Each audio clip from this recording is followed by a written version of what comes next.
Zakon o RTV je na referendumu potrebno zavrniti. Oranžna pošast, ki v zadnjih izdihljajih pred njenim dokončnim koncem pustoši po Sloveniji, namerava prevzeti, podrediti in sprivatizirati javni zavod informativnega in kulturnega značaja. Glas proti je tudi glas proti pustošenju in siromaščenju, ki ga doživljamo v zadnjih 2 letih. Je tudi glas proti nesposobnosti in skorumpiranosti te oblasti. Glas proti bo tudi glas proti nameravanemu referendumu o referendumu.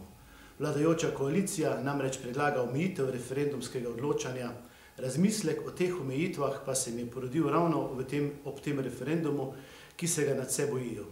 Bojijo se poraza na referendumu, pa ne poraza kar tako.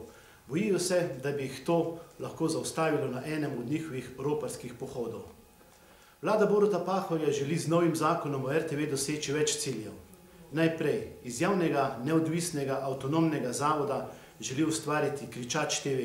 To je radio in televizijo, ki bi kričala in preglasila prav vse, ki bi kazala na narcisoidno in nesposobno oblast le v lepi podobi. Oziroma, želijo si RTV skrivač, takšno medijsko hišo, ki bi skrivala kritike javnosti in opozicije, ki bi skrivala napake in neumnosti te vlade.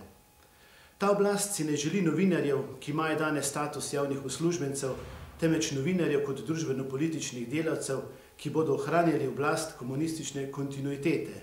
Za vzpostavitev takega stanja pa je najprej potrebno odpreti kadrovske fojbe, torej zamenjati tej oblasti neugodne novinarje.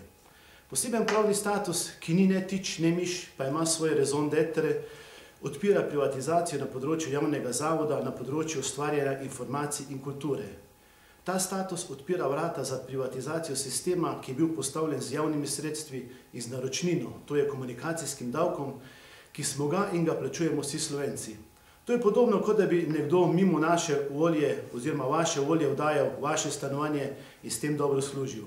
Ta zakon daje osnovo za ustvarjanje novih medijskih tajkunov z genetsko zasnovo vladajoče politike. Tega si ne zaslužimo in tega si ne želimo.